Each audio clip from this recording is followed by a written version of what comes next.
Hello, and welcome to episode 83 of Things I've Learned from Barry Harris. And today I thought we would discuss within more detail Barry's half-step rules for dominance. So he has some basic rules for half-steps, which I'll link in the description, which I've already done a video on. But this is kind of like, and I think I might have talked about it in this last video, but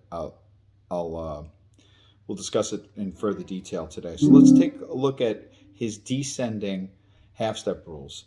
And we'll use D7 as the example. So what Barry likes to do is he has different rules for different degrees. Remember this, the even numbers go together and the odd numbers go together. So if you're starting on the root, the third, the fifth, and the seventh, the rules will be the same. If you start on the second, the fourth, or the sixth, which are the even numbers, the rules will be the same for those two. So they each have two sets of rules. Let's just start on the tonic, which most people know this one is just one half step between tonic and 7. Now, some other cool things that I don't know if we've really discussed is another part of these rules. The next step is after you learn those, you say to yourself, okay, he's got another rule that says, okay, if you start on a note and run up scale-wise to any other note, you use the rule for the note you started on, which would be, let's say if we're starting on tonic. So the rule for tonic is one half step. Now here's a nice way to practice this. You could say, here's one half step, we'll put the metronome on. 2, 3, 4. Now this is nice too. So I'm going to start on the tonic and we're going to run up to the second.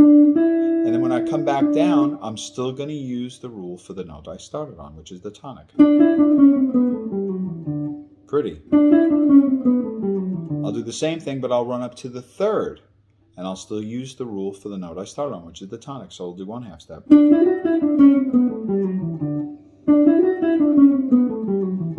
Now I'll start on tonic and I'll run up to the fourth.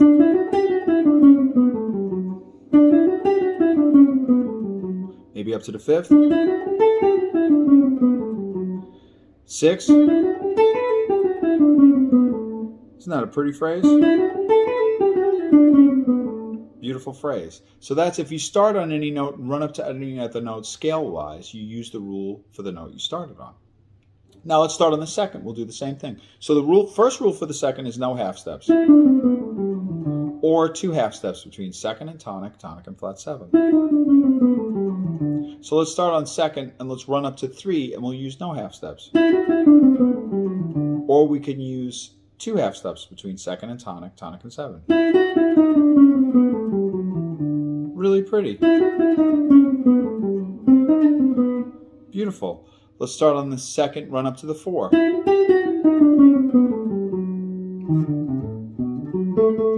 That's a beautiful one too. Let's run up to the 4 and use no half steps. Also pretty. Let's start on second, run up to the 5, come back down. Maybe we'll do the 2 half steps first. Also nice. Let's do no half steps. Also pretty. Okay, let's start on the third. So the rule for the third is same as the tonic. We didn't do the 3 half steps for the tonic, but we'll do it here. So the first one is 1 half step. So we'll do 1 half step. We'll end on the third. So now let's do 3 half steps, which would be between 3 and 2, 2 and 1, tonic and 7. Now let's run up to 4 and put in 1 half step. That's a pretty phrase.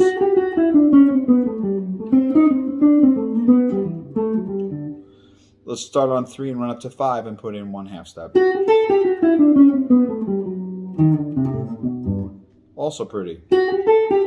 Let's do 3 half steps. Really pretty. Okay, so you get the idea. If you start on a note, run up to any other note, you can use the rule for the note you started on. Now, how about this one, where you start on a note and you go up a third? So now, when you start on a note and go up a third, you're going to use the rule for whatever note you hit next. And it's usually descending. So let's say we're descending. So if we go up a third from the tonic, we got tonic 3. That means the next note we're going to hit going down is descending is the second. So we'll use no half steps. It's beautiful. Or we can use two half steps, because that's the second rule for the odd numbers. Two half steps, one between second and tonic, and one between tonic and seven. So now you got this. Really beautiful. Let's start on second. We'll go up a third. So the second goes up a third to the fourth, and then the next note descending would be the third. So we'll use the rule for the third. The first one is between tonic and seven. That's a pretty phrase too. Or all these are beautiful phrases. How about if we start on the second and we go up a third, and then we're going to use three half steps now from the third. That's a nice one. I went to tritone after that. That's pretty. Okay, so that's if you go up a third. But that also includes if you go up a fourth. It's whatever the next note is when you're descending. So if we go up a fourth, the next note descending would be the three. So it would be one half step,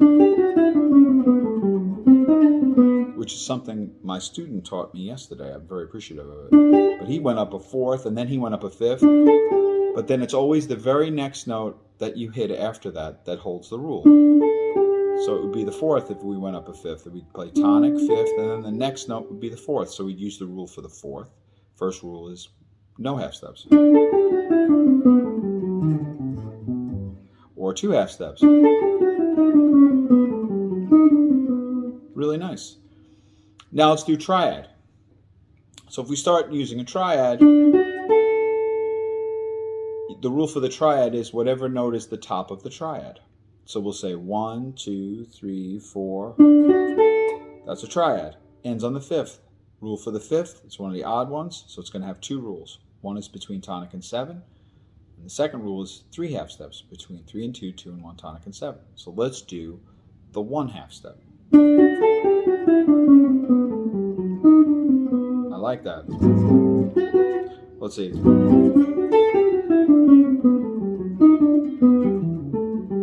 Very pretty. Let's do a triad from the second. So now we got the triad from the second would be 2, 4, and 6. So now we're going to use the rule for the 6, which would be no half steps. Let's see. 1, 1, 2, 3. I like that. Let's do two half steps. 1, 2, 3, 4. That's nice too. Let's do, let's skip around. Let's do the triad from the fifth. So it ends on the second. So now you got this. 1, 2, 3, 4. So I used the rule for the second, which was no half steps. But now I'll use two half steps.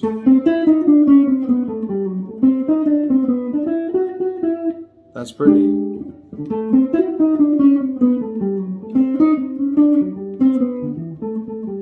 Really beautiful. The next one, we'll do a chord up.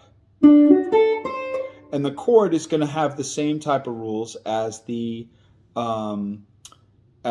third, which is whatever the next note is descending, you're going to use that rule. So let's say we come up a chord, and a chord is play a note, skip a note, play a note, skip a note, play a note, skip a note, play a note. So it would be, let's say I came up from the fifth of the D7. There's a chord up from the D7. So if I start and I go up a chord, the next note that I come to descending is the third. So we'll use the rule for the third, which is the first rule is one half step. That's a nice phrase.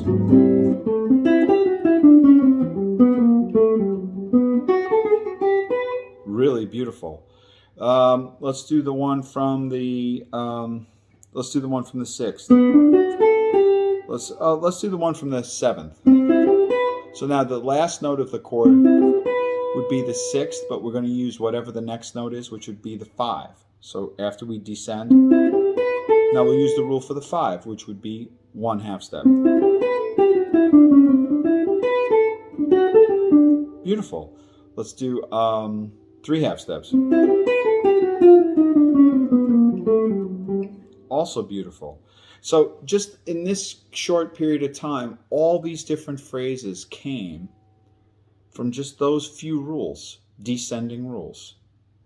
So a nice way to practice it sometimes that I do is if I take the bridge for rhythm changes, which is D7 for 2 measures, G7 for 2 measures, C7 for 2 measures, and then F7 for 2 measures. So you got a little bit of time for each thing. So you take any one of those phrases and say, okay, can I do it on the bridge of rhythm changes? This is something that Barry does often, which is great.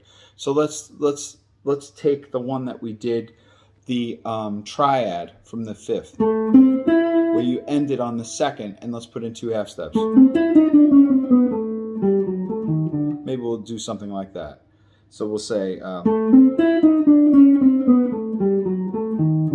then we'll have to do it on each degree. So I'm sorry, not on each degree, on each chord. So if we did it for D7, 1, 2, 3, and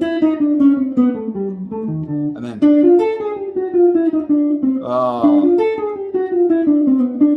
and the same thing for C7.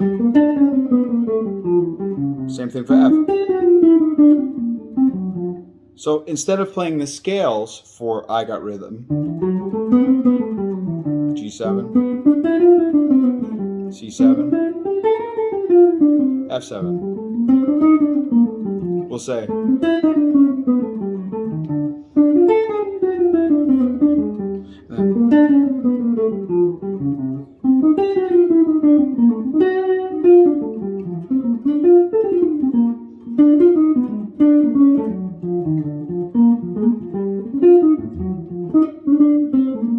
but do you see how interesting these can be? Another thing that's really great is we have all these rules, and all of these rules consist of starting on a beat. So then Barry said one day, well, if you want to start on an and, then all of the rules reverse. So when he said that, it was like a whole other new world opened up, because what I realized was, for myself at least, I start so many of my phrases on a beat as opposed to on the and.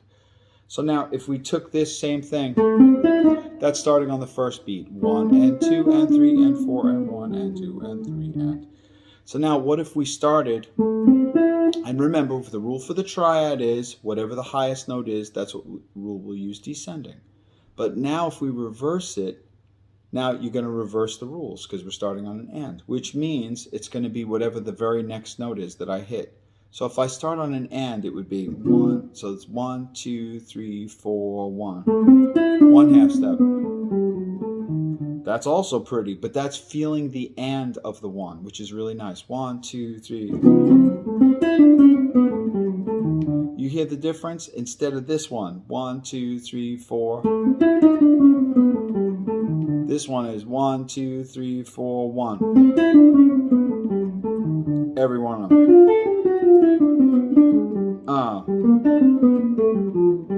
Next.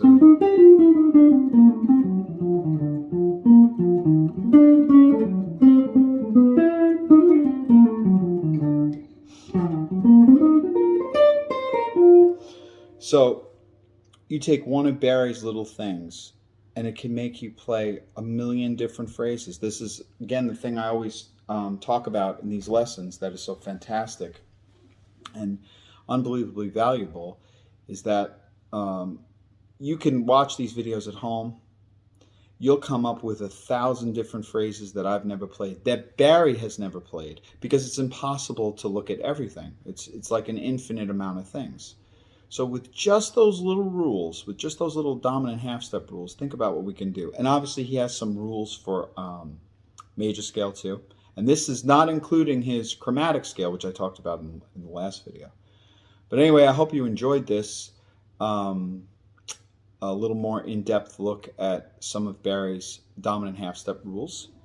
And until next time, thanks.